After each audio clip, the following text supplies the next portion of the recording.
Good evening, everyone. Thank you for joining us here tonight virtually to learn about the town of Irondequoit's new community solar partnership with Monroe Community Power. Before we get into this, I want to make sure everyone is staying safe. I never relinquish an opportunity to remind people to stay indoors, not congregate outside your household, wear a mask, social distance. We need to stay true to that discipline if we're going to get through this. But we're here tonight in the midst of COVID to talk about something we've been working on really for a number of years. I'm really excited about the partnership we have with Monroe Community Power in the town of Irondequoit and its potential to reduce our community's reliance on fossil fuels and also to help support local providers of clean renewable energy. And doing this while delivering you, our residents or small businesses, concrete savings on your monthly electricity bill. I'm actually someone who's benefited from community solar for the past few years and have seen what it can do, what it can put downward pressure on your electricity bill. It's becoming more of the norm, and initiatives like this build that critical mass to ensure that more people in our community are taking advantage of something that can save money in your pocketbook, all the while helping us be better stewards of the environment. And that's why I'm so thrilled to be doing this tonight with Monroe Community Power, with Jewel, with Rochester, who I'll introduce shortly. You'll be hearing more in a presentation, but the skinny of this is the residents who join this community solar program can look forward to saving up to 10% off their current electricity supply on their bill. You get to reap the benefits of those savings without having to install solar panels. My house, I brought the contractor out, too many trees. That's the case for Irondequoit. We have a very dense urban canopy, which we love, always isn't conducive to solar panels. So you can do this without having to install the solar panels on your roof. In addition, every resident who registers for the Community Solar Initiative will be helping to fund a future sustainability project here in the town of Irondequoit. Other municipalities have used this funding for stormwater improvements, local school education programs on solar energy, walking and bike packs, and a number of other creative ways. I'm reminded of early, I think when I became supervisor in 2016, the town of Irondequoit was one of the first communities in upstate New York to take advantage of the state's Clean Energy Communities program. Because we satisfied the necessary benchmarks for that, we were able to get $250,000 from the state of New York to fund solar panels atop our new highway department building, as well as our police department. That was done largely with, almost entirely with state support. It significantly lowered our energy bill, helping taxpayers, but also helping us be better stewards of the Irondequoit and leading by example with our public facilities. This program we're talking about tonight is a great exercise in collaboration and a partnership. We're fortunate to have some great partners in this effort, I'll say. And joining us here tonight are Victor Melendez from Jewel Community Power. Victor, give us a wave. Now, Jewel is working with the town on administering our community solar program. We're also hopeful we'll be working with them on a community choice aggregation program, which we've been working for a number of years to help ensure that we all have access to a renewable, lower cost source of electricity. We've also got Ben Freevert from Rochester. They're our local administrator and partner. Ben, give us a wave. Rochester is Jewel's local partner in this endeavor. We've been working with them for a number of years, and they've been very supportive and progressive and out front in supporting community renewable energy initiatives. So we're grateful to have them on board. We're happy that this isn't just one effort by one town. We're working with the town and village of Pittsford as well as the town of Brighton under this umbrella called Monroe Community Power, with Jewel and Rochester assisting. This has been a good thing. It's allowed us to build some critical mass, but also help share best practices and create some efficiencies in the process. So I'll run you through kind of the organizational chart here, but that's not really why you're here. Victor and Ben are going to be talking a lot more about what their roles are in bringing you renewable energy that's reliable at a guaranteed savings. Before I turn it over to them, I just want to say that when we look at the challenge of climate change and greenhouse gas emissions and the path that we're on as a nation and a world, it can sometimes be overwhelming and even a bit disheartening at times. But at the end of the day, each of us has to be the change we want to see. And I'm so proud that everyone here in our local community and our government has brought this option to our community. And we can do a little bit more in our own backyards to make sure we have a safe and sustainable environment for ourselves, our children, and our future generations. I've been a little dismayed over the past few years with some of the national policy regarding renewable energy. I'm going to guess a lot of people on this call might share that same sentiment. However, one thing we demonstrated at the state and local level is we can be the example. We can set the example, and we can move that paradigm towards good, in ensuring that our future generations have a more environmentally sustainable future. And I think this event tonight is just one of probably thousands taking place in communities across America, and it's really a grassroots effort. So kudos to you for being here tonight to learn more about it. Kudos to our partners, my colleagues on the town board, for seeing this through. So with that out of the way, I'm going to kick it over to Ben and Victor. The floor is yours. I think Ben is up first, so take it away, Ben. Thank you, Supervisor Seeley. I guess I would say I share your concerns about some of the policy issues. So, thank you very much for your leadership in helping to get these programs off the ground, not just in Irondequoit, but helping sort of regionally to help, jumpstart some of the other communities. I think that's really helpful in addressing some of these concerns. My pleasure. Again, my name's Ben Freevert. I'm with Rochester. As Supervisor Seeley said, we're the local program manager for the not only the community solar program, but also CCA. And I think as we move forward here, we'll talk a little bit about how those two programs are related and how they work together. And also here is Victor, and I'll hand it off to Victor after a little bit too, and we'll kind of share some of our thoughts as we go forward with the presentation. So if you want to jump to the next slide there, Vic. We want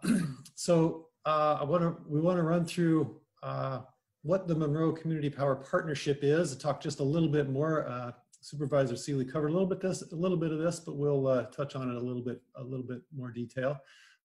What is community choice aggregation? We're going to just hit that very quickly because what we're really trying to talk about tonight is community solar, but we'll just touch on that because we want to make sure that we keep these two programs straight, that we know that there are two programs. They're a little bit different. One is community choice aggregation and the other is community solar. And then we'll dive into some of the details about community solar and what the benefits are. We'll talk a little bit about some case studies, some other communities that have implemented community solar and some of the benefits they have seen. And then we'll tell you a little bit about some of the next steps that you would need to take if you want to participate. And we're going to have a Q&A session, and we'll start that Q&A session with sharing a few of the frequently asked questions that we have heard in other communities and the answers to those questions.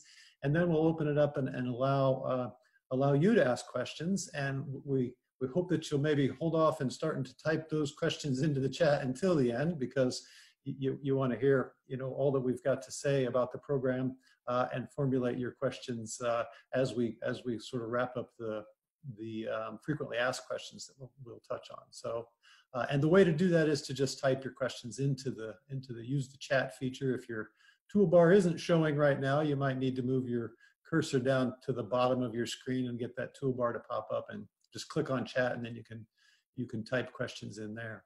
So the partnership.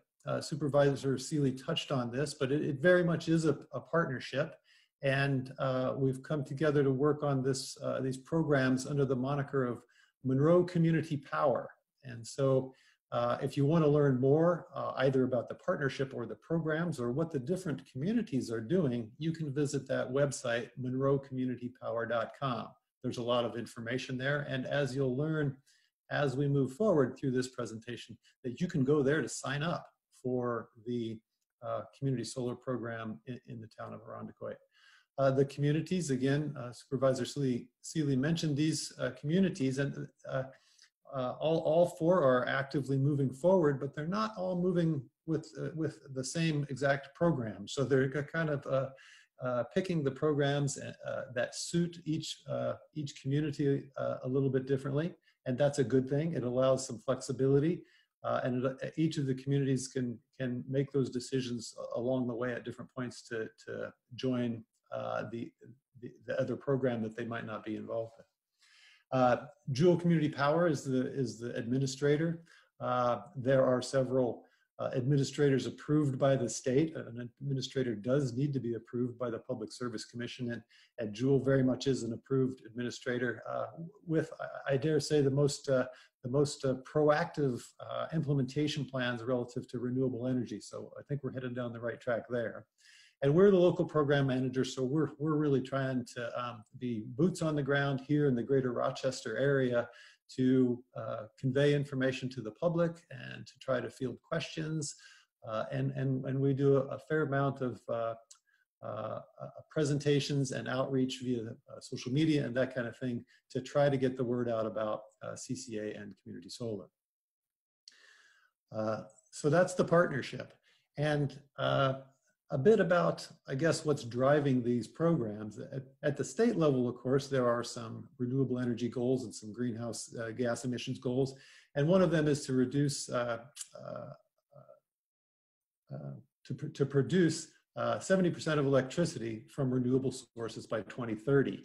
And that program very much relies on community level action. And these two programs that we're going to talk about support that community level action. So it's very important, I guess, that these are being pushed from the state level, but it requires the communities to take action. Next slide there, Vic. So as we've touched on, there are two programs here really. There's community choice aggregation and there's community solar.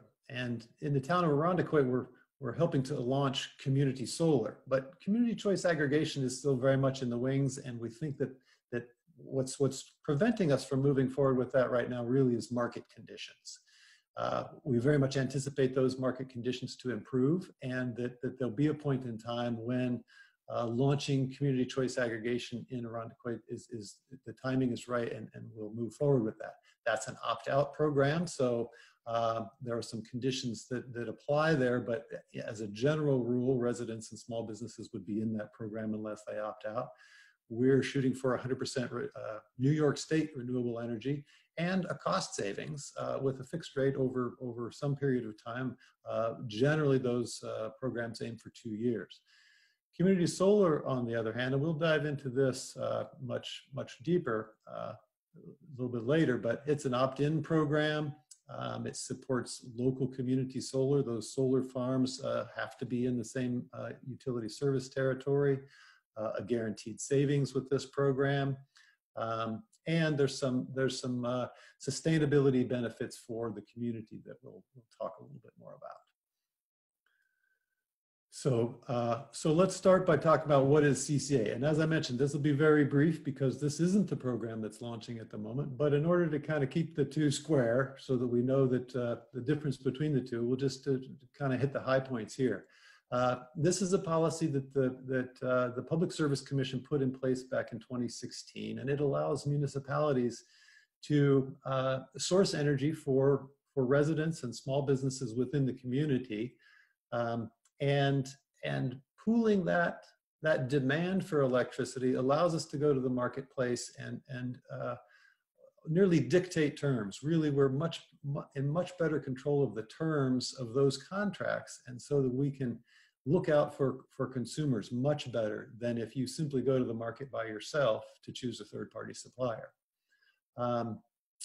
So why would we do this? Well, these programs, because of the bulk buying power and being able to dictate those terms, we can save money. We believe we can save money on these contracts, and we can bring clean energy to the table. And as I sort of alluded to there, this can offer some real consumer protection, because if you shop for a third-party supplier now, you'll be signing that third-party supplier's contract.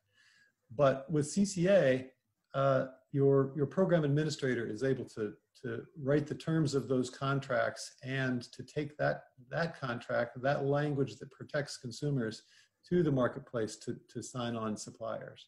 So there's some real advantages to this. And as I mentioned, we're going to try to put this in place for the town of Irondequoit going forward as market conditions improve. So stay tuned for that. And again, you can watch the Monroe Community Power website for that. To see if that does begin to shape up. So that's a little bit about CCA. And with that, I think we'll move to discussion about community solar, and I'll let Vic take the helm there. Okay, thank you so much, Ben. Again, Supervisor Seeley, thank you so much. Thank you to the members of the town board that also are greatly in support of the work that's happening in movement toward renewable energy generation, not only locally here in the town, but also in New York State, supporting that overall statewide goal and movement. To bring back into focus what we're doing in this conversation is, and has been greatly defined, we're looking at two separate programs, but we're really focusing on community solar for its ability to encourage renewable energy generation, but also to allow local residents to take control of their own actions in moving toward doing something good for your community, for your own household, generating savings for yourselves while supporting environmental protection and sustainability as a whole.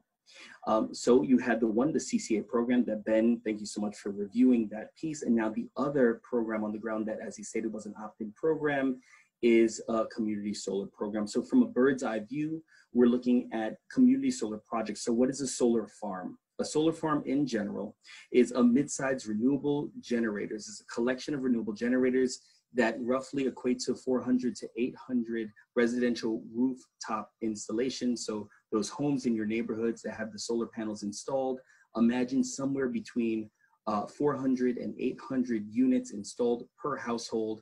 And that is the average size collectively of one solar farm. What is the benefit of being able to support and access the energy that's generated from a solar farm is that you cannot install solar panels on a roof that you do not own. So this makes it a great benefit to renters. And there's so many renters in our communities, as all of our communities throughout the country and actually the world are dynamically changing. Large households are being subdivided into multiple rentable properties. And so there's a lot of renters out there that are paying their own bills and supporting themselves. And they also have the ability to access these resources and savings and to feel they're doing their part and to do their part to support renewable energy. What brings Jewel Community Power and Rochester and groups like ours doing this work to the table is that there is, in this process of developing these solar farms, there is difficulty for these solar farm developers to connect and gain and promote customers that can enroll, subscribe, and access the resource that they're trying to bring. And so we're able to be this connector and this in-between to bring customers, educate them, make sure that we're also reviewing what products they're bringing to make sure that they meet a high standard and the quality that we want to be able to provide to our municipal partners. And for those exact reasons is why groups like Rochester become so important to us in partnership, because they remain on the ground to make sure that the work that we're doing out there as we were acquiring and partnering with solar partners, that we're looking for appropriate groups and farms to work with to, that also, I'll highlight some of the benefits in a moment, that keep the integrity of our municipal goals in mind as we move forward, sustainable goals. So quickly, in a nutshell, what is community solar? Like a solar 101, how does it work? You subscribe to a share of an existing solar farm. That energy from the solar farm feeds into the power grid. So what that means also is that as you subscribe to a solar farm, that energy isn't directly delivered to your home. It is fed into the grid, increasing the amount of renewable energy that is accessible and pumping into the system, right? And in turn, there is a credit that is applied to your bill, and there is a credit you receive. And the way I like to describe this is the credit symbolizes the solar developers' way of saying thank you for participating, and also the state. Thank you for participating and supporting the generation of renewable energy, so in solar energy. And so that's what that credit symbolizes. The credit is guaranteed savings. It can equal up to approximately 10% annually on your bill. Some things that we like to note is that You cannot subscribe to this community solar program, and honestly, any community solar program, if number one, you already have solar panels installed on your roof. Much to that, we're actually looking into the question now is if you're accessing renewable energy through hydro or wind, if it's still the same deal, can you subscribe to multiple things? We're looking to find that answer quickly and share that with our communities that we're working with. And also, if you're subscribed to an existing solar farm currently, you cannot subscribe to a second one or the program that we're providing. Ben, is there anything you wanted to add to that? Well, yeah, we did want to mention that also that customers will receive 2 bills, and I think you already noted that it's a opt-in program, so customers have to sign up for this. But the 2 bill thing is I think is a key thing to make sure we point out that second bill is where you pay for the credits. So those 2 bills together, if you combine them, that's where you'll see the savings of 10%. And I'll just note too, as someone who's done this for 2 years as a community solar customer, it's interesting to see because in some months, based on generation, you might not be getting as big of a credit, but then in other months you're not paying an RG&E bill. And when you add up the 2, you can really see that there is a considerable savings year to year. So I know the state is looking perhaps to go to a 1 bill type system, which might be a little bit more straightforward, but the numbers do add up. And I know one thing I have learned is residents, at least in Irondequoit, are very good consumers and are good at reading whether it's the utility bill, the refuse bill. So the numbers don't lie, and I've seen a savings on my bill. We honestly couldn't say it any better than that. So thank you for that account, because that speaks volumes. And it's true. And not to say that receiving 2 bills at first isn't something to be navigated, but at the same time, the savings are there and they are realized. What's good about situations like that, if it tends to get confusing, let me take a moment to mention now, is that Rochester, representatives at Rochester, representatives at Jewel Community Power are here to walk through that dynamic. We even have presentations that we can add on that go more into detail on what the bills look like, how they function, how do you read the bill, so resources are there for anyone who enrolls. As we go through this shift in learning, there's your questions will be answered. And thank you again for that, Supervisor. I want to now just go down the line. We put together this list of things to simply process what these benefits are. This program, Community Solar, is available to residents and small businesses. In short, how that's equaled, and there's more details to it, but if you have a demand meter on your business or on your property, depending on how you utilize it, you will not be qualified for it. Anything below a demand meter, and this is just a very simple way to think about it, or less than what a demand meter would require, is eligible to enroll in a community solar program. There is, as we mentioned, annual savings. It supports generation of renewable energy. Utility is still, the utility company, RG&E still delivers, it still delivers your services. It still does maintenance and does all of those things. This is additional savings that's added on through that additional bill that we mentioned, where the credits are realized and your savings are realized. What's wonderful about this, as I kind of did a small plug for a moment ago, is that there's program support, there's education, there's outreach. The helpline is available, and representatives from Rochester are the other end of those lines, and we'll provide that number a little bit later on. And for those who also want to continue and put the word out and share it with friends and family, there are ways that we can share information, and please do put the word out there. This is an opt-in program. Another way to say it is that it is subscription-based, whereas the CCA program Ben was mentioning earlier is an opt-out. It's a different structure. There are no rooftop panel installations required. There is no construction required for involvement in this program. In the vein of our customer protection, there is no sign-up fee. There's no cancellation fee. You can cancel at any time for these programs. What we do ask for is patience, because the process of enrollment and disenrollment takes some time. It takes some time for all of that, all of the systems to align appropriately. The giving back feature that has been developed is that for every enrollment that happens within the town, $50 is allocated to a sustainability fund. That sustainability fund is at the discretion of your municipal leadership to use to invest, develop, or further research in some situations a sustainable project that will benefit the conditions of the community. That is a very flexible situation. The supervisor mentioned it a lot earlier about there's some communities that do walking paths, and we have some case study examples to help everyone visualize what that can look like for the community. But where this is driven is by, for every household, for every account, for every resident that enrolls in the program, $50 will be allocated into a sustainability fund and continue to accumulate.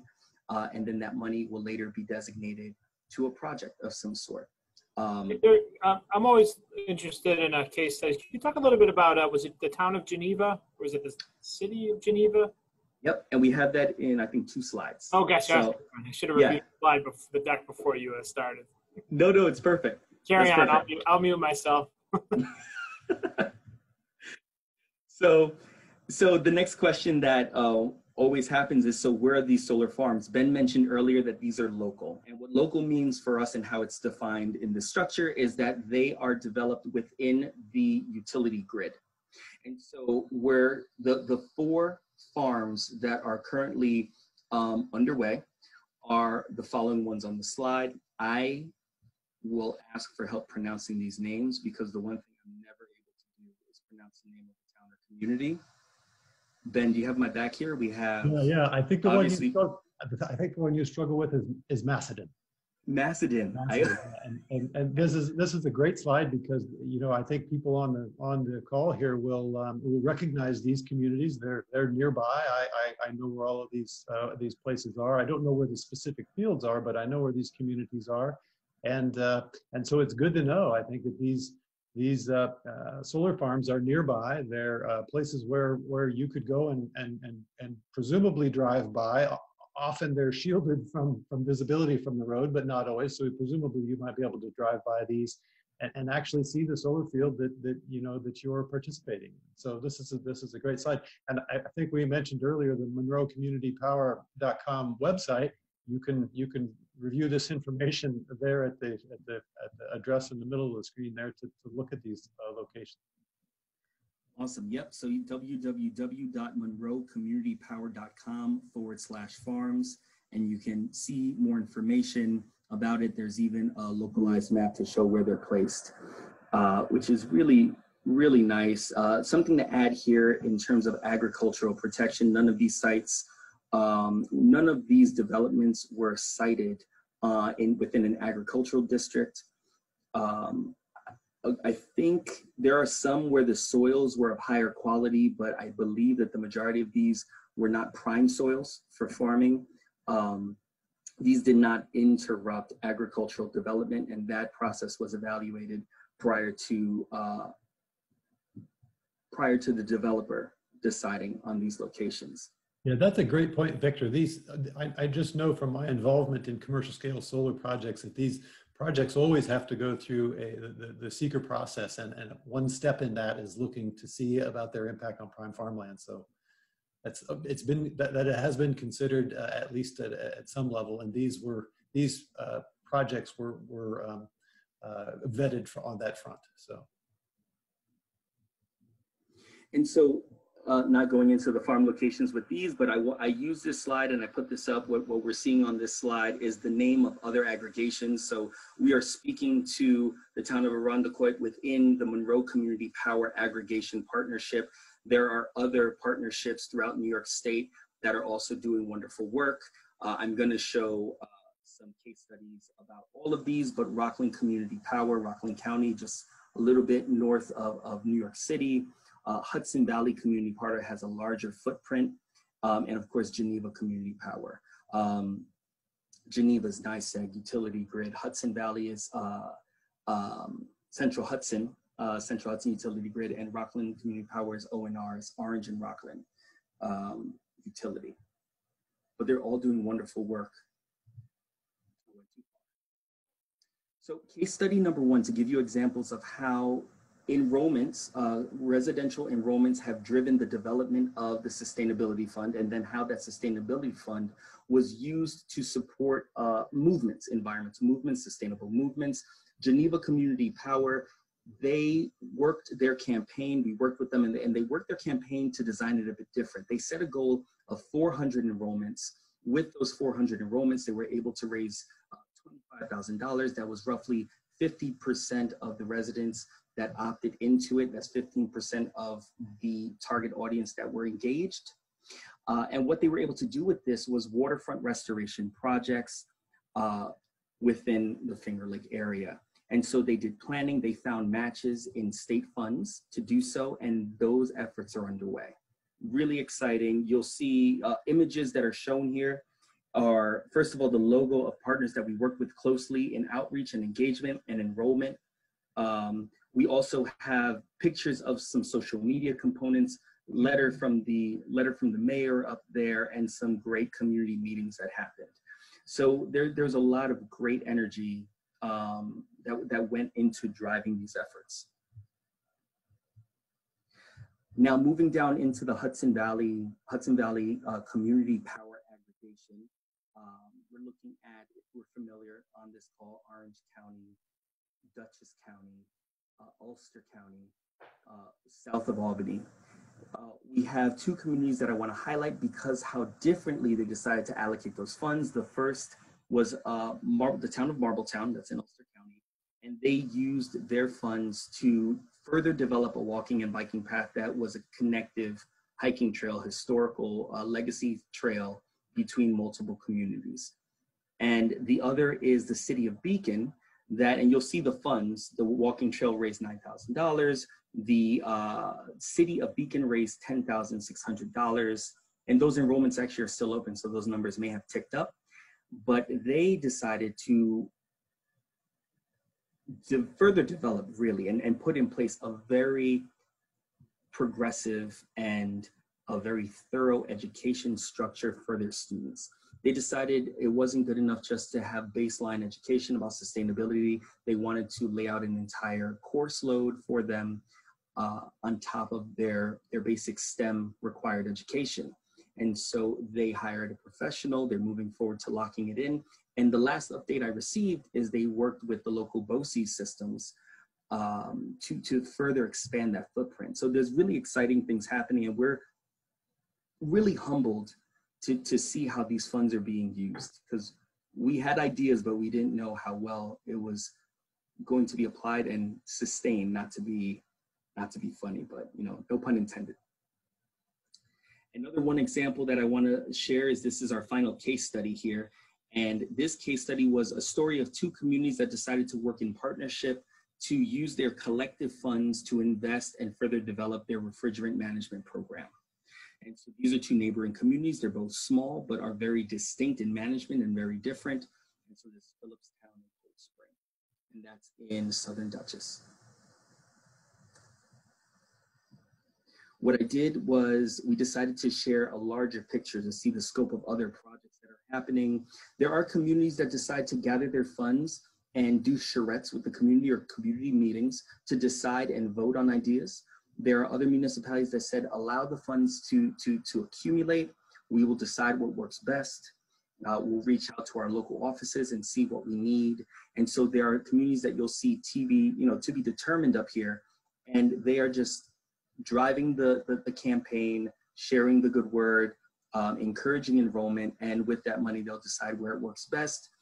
Given the current climate of our world right now, and handling the pandemic and all of the effects of it, there are some of our communities further down south in Rockland County that have decided to just build those funds and allocate them to supporting COVID relief efforts. And that is displaying itself. One example here actually is the family of New Paltz, which does multiple services, but more specifically their food pantry. So they're feeding and supporting those efforts. one local initiative, we connected with the food pantry, and they told us that they're nothing without the school district. And so now they're doing this partnership effort to do outreach and engagement. So there's a lot of great things that are happening that are far beyond what we thought would be visualized with being able to provide this giving back service. And we have to celebrate, which is the best part of everything. So beyond doing the outreach, beyond driving enrollment, beyond everything else, is why not print out a big check and give it to the supervisor in front of cameras and just embarrass you to the best that we can with a great photo op. But these are just wonderful opportunities also to celebrate. And this was very crucial in this past year for obvious reasons, to be able to show residents and circulate the word in photograph and video to say there are still good progressive things happening that are improving our environment while we deal with other situations. So this was a lot of fun. Let's see, so next steps. Ben, would you like to take the next steps and walk us through? Yeah, sounds good. So yeah, next steps. What if you want to participate in this program? Well, I guess first thing I should say is you should be receiving, if you haven't already, you should be receiving a mailing that shares some more information about this. We had hoped to get that mailing out a little bit sooner, but in a year with a lot of hiccups, I guess that's a fairly minor one. So look for that mailing. Also, if you want to enroll, and the mailing should explain this, you can visit monroecommunitypower.com. We've mentioned this before, but you can navigate there through the solar tab to enroll, and you can enroll using that. There's also some other menu items there where you can learn more about the program, and a little bit of what we've talked about and some other things. The town of Irondequoit also has a web page that links to the community solar opportunity, so you can visit that webpage. And I'm going to put this slide, we're going to come back to this slide in just a second, so if you don't get that completely written down, you know you'll have another chance. And I'm sure that if you go to the town's website, you can find your way to this particular page. It's so short. How could you not remember that? Yeah, that's right. It's like the Wi-Fi password at my parents' house. Yeah, exactly. And as always, you can call us with questions. This is our telephone number at Rochester, and you can call us with questions about the program, or you can, if you want to enroll, that's an avenue too. You can call us and we will help you to get connected so that you can enroll. So as I said, we'll come back to this in just a minute, but let's jump to some question and answer, and we'll first start with some of the frequently asked questions that we get about the program, and we'll step through those, but prepare yourself because we're going to have a little bit of time where you'll be able to type in questions into the chat just after we step through a few of these frequently asked questions. And we had a really cool update a little bit earlier that says if you happen to have logged into this session with us on your phone, to raise your hand, I believe you could do *9.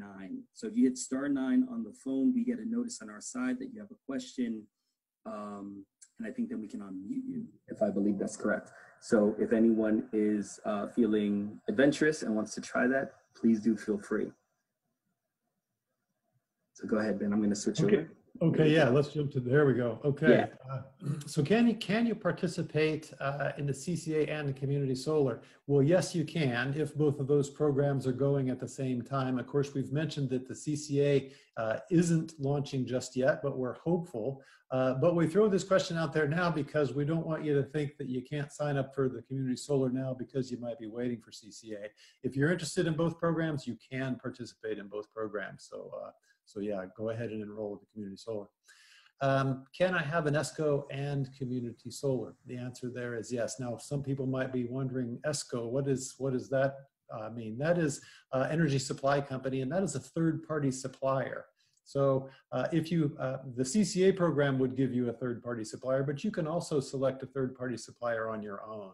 And if you've done that, that doesn't impair your ability to participate in a community solar program. So you can do both. What if I already have solar on my rooftop? Now I think Vic, you talked about this a little bit already, that if you have rooftop solar or you're already signed into a community solar program, you can't do more than one. So these are all participating in the state's net metering program, and you can only be participating in a single net metering program at a time. You can jump from one community solar program to another, but you can only be involved in one at a time. How many bills do I receive? That is an interesting question. The answer at the moment is two. So in this program, as it launches, you would receive two bills. One from RG&E, and that bill would show a deduct for the credits. The credits would reduce your RG&E bill, and then you'd get a second bill from Ampion that would charge you the cost of those credits at 90 cents on the dollar. So that's where the 10% savings come in, and you pay both of those bills, but you still save money. I don't know if you want to elaborate that on that, Supervisor Seeley, since you've got experience directly with this. I have rooftop solar, so I'm ineligible. No, I said it well. Okay, I think so. Okay, let's go on to the next one.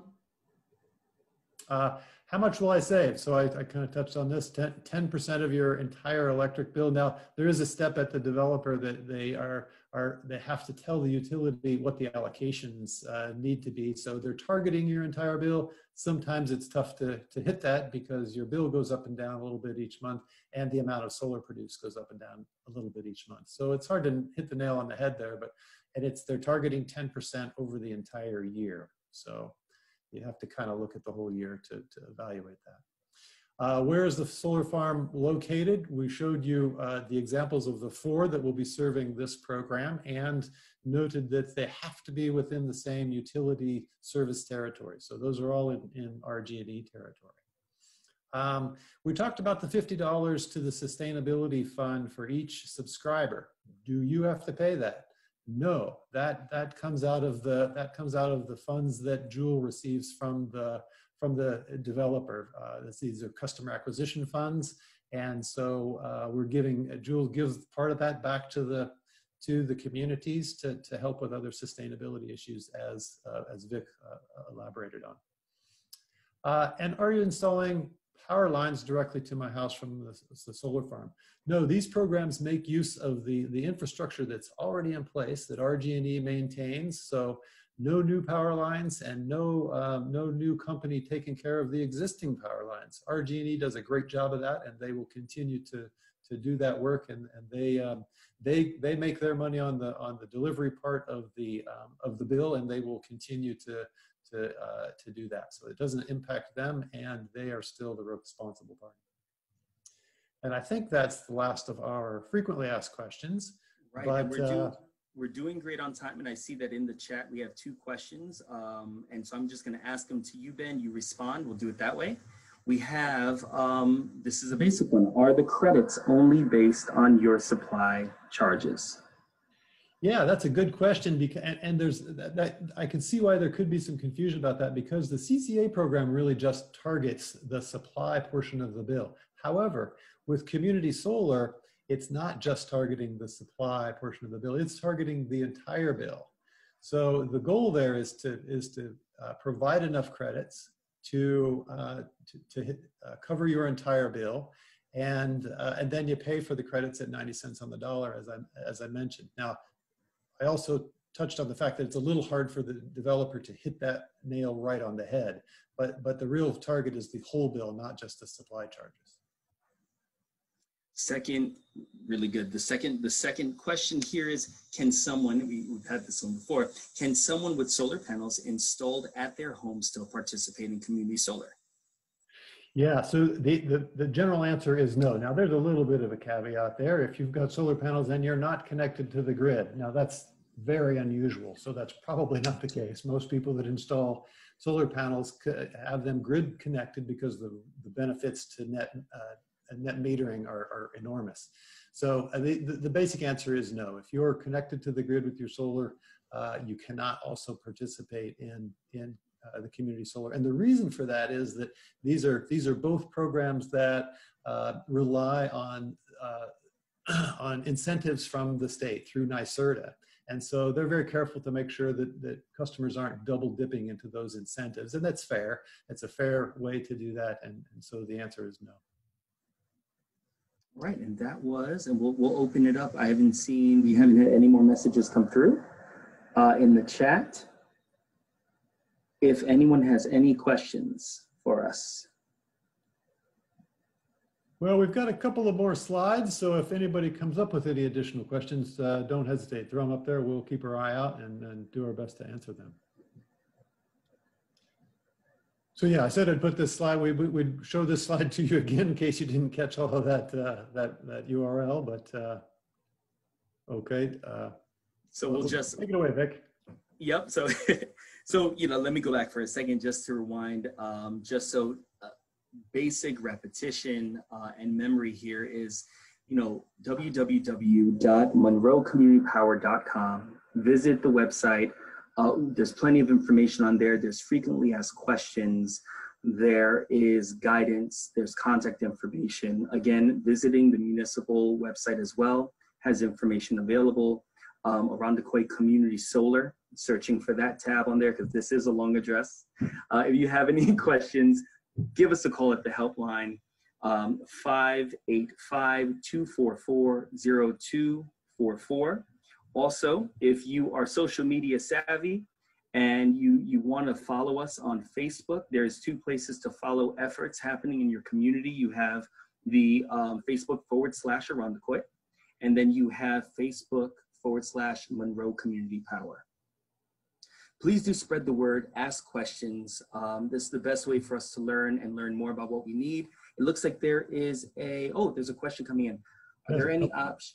There's a couple I missed. Okay, hold on, let's go back up. Here we go. I live in Pittsford. Will the program there be different? No, it will not. The program that we are presenting this evening, we're also going to be presenting next week. It is the same offering, same provider, same program, same benefits. Yeah, I think there's a Zoom meeting for the Pittsford program December 16th. On the 16th. Yeah. And attend that one too. It's going to be. Yeah, that's a Zoom meeting as well, of course. Eric had a follow-up question. I think Eric might have some solar panels on his house, and he actually asked, are there any options for your rooftop solar if your rooftop solar cannot cover your full electricity usage? Yeah, that is a good question, and we actually have had that question before, and the answer is no, and it gets back to that net metering and the incentives provided by the state. Unfortunately, the answer to that is no. And then we have, let's see, this is so that's the follow-up from Eric, right? Was that the same one we just read? Yeah, that's right. That's the same question. But right, okay. Eric, I would just say stay tuned for the CCA program. So there's another opportunity to gain access to 100% renewable energy. We'll get there. We'll get there, Eric. It's so true. Well, if there's no more questions, I think just thank unless Vic or Ben have anything else to add, just thank you for doing this. I spent a lot of time in the state legislature, also working for the governor, and there was a time 10 years ago when this was kind of fiction and fantasy, and I remember when net metering was a fantasy, and we've come so far. And the state, I know I'm not no one from the state's on that I'm brown nosing to, but the state has really done a nice job in not just incentivizing this, but changing kind of the regulatory structure that we work with to allow us to do this. So these are great state programs, and it's nice that we're finally seeing this put into action. 10 years ago, I couldn't have fathomed this. So it's very exciting. The state has set very ambitious renewable energy utilage goals that once were probably considered to be impossible, but now are probably more tenable because of programs like this. So I can't say enough how important it is to have good partners like Rochester and Jewel to work with us on this. And really, this is a grassroots endeavor, but it's very exciting. And I'm very glad that we're in this kind of time that we find ourselves now. Was there one more question before we? There is. Yeah, go ahead. Take it away, guys. You're the experts. And you know what? I was actually, David, I was going to ask you if you would answer, being as you have the on-the-ground experience. How have you felt the fluctuation seasonally with how the credits show up on your bill? Well, it's interesting. So obviously, you know, I have my solar array, the solar farm, I can never remember what it is, but the solar farm that I utilize, I think, is out in Ontario County. And certainly there's times during the year where obviously there's less generation because we just have cloud cover, and we do live in upstate New York. We're not Arizona, so if you live in Arizona, you probably generate more electrons. But so you'll see that the generation on the community solar side is less. So you're seeing less generated. It's interesting how it relates with it, because obviously there's times of the year, particularly during the winter months, however, you're using less electricity. Then you get into the summer months, you're using that air conditioner. So it's very, I'm not gonna lie, it took me about 6 months just to kind of get in sync with everything. But you know, I guess the short answer is it fluctuates a lot based, the relationship between the two bills is dependent on the time of year, but it's more really how much that's generating. The good thing, if it generates those credits carry over, so they don't disappear if you don't need them. So that's good. So you might see one month where it's like, where are my savings? I'm paying $40, I pay to SunCommon. You'll see $40 to SunCommon, and your RG&E bill seems to be the same, mainly because your gas bill's higher. But then you get into the summer months, and I'm not paying an electricity charge. So that's where you kind of see it fluctuate. So it's very cool. I try and be a good consumer and look at it monthly, but I did kind of do an audit, and it did balance in the favorable. And so that answers the second part of Scott's question, which is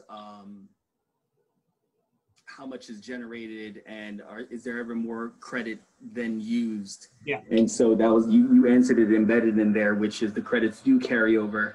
Annually, they do balance out though, because of the seasonal fluctuations, but you will see carryover. So, and to highlight again, to pay attention to your gas usage compared to it. But it is a credit on, right? Forget it. You know, I might just add one point also to your point, Supervisor Seeley, about the regulations at the state level changing, because we mentioned that there'll be 2 bills for customers. This landscape continues to change. It is changing frequently, and that 2 bill issue may dissipate, may go away. The state is currently working to consolidate the bills between community solar programs and the utility bill. And that's, you know, for it to be effective for a program that you're enrolled in depends on the developer actually transitioning their project to that type of a billing arrangement, and the utility, you know, taking that up. But that's all in process now. So where these programs might be issuing 2 bills now, we may see in the future them transition to just getting a single bill from the utility that simply shows the balance of the net crediting, which would simplify things for consumers. Yeah. And it's hard to find a better example of the state incentivizing something for local governments, with not just with this, but just in renewable energy as a whole. They really given that carrot for us to chase, and it's really compelled us to move. And I used to say, you know, people make decisions based on pocketbook cost benefit analysis, and I hope everyone believes in you know, that climate change is real, and that we need to do a better job of being stewards of our environment. But I say, even if you're agnostic to that, this is a good proposition for you. It really is. We hope you believe that it's good for the environment as well. But this is an economic decision and an environmental decision, and they're married together, and it really is a win-win for, I think, us all on a number of levels. Well, I see as we keep talking, we get another question. I know. It's called a filibuster. Scott has given us the business. That's right. Let's see. Is there an amount of time you need to opt in for? And do you need to opt in annually? Those questions go well together. The answer is no, that there isn't an amount of time you need to opt in. You can opt in at any point going forward. Opting in sooner is better. Of course, you begin to see those savings right away. And you don't need to opt in annually. Once you opt in, you're in until you change your mind and opt out, or the solar field falls apart in 30 years. So yeah, opt in and you're in. It requires no additional action there. There's no minimum amount of time that you have to stay in, you know, and since there's no fees to leave whenever, all of those penalties where we try to avoid and we get afraid of making long-term commitments, those pieces are not in place here. So, and there's no penalty for leaving. So you can opt in. If you're not comfortable with where you are, you can opt out of the program. Scott, I just typed in my email address. If you have any further questions, you can email me. I will promptly forward it to Vic and Ben to answer them because they're the experts here. But yeah, look, we've given you ways to stay in touch, but hopefully, you know, we can help inform your decision and be there to answer these questions continuously. So I think with that, I'll thank my partners, Vic and Ben. I want to thank everyone who participated, and we'll be broadcasting this as well. So, but I would just say there was one point in there: spread the word. I hope you opt into this, but just spread the word. I always say right now you're dipping your big toe in the pool just to kind of check the temperature, and if you like it, you'll jump in. But we always try to get people to that level where they're just kind of making that that introduction to this and determining if they want to move forward. That's the most important, I think, step in this process. So if we're here tonight, try to spread the word, and we can put together a good community initiative. So with that, thank you, Ben. Thank you, Vic. And have a pleasant evening. Thanks. Thank you. Thank you.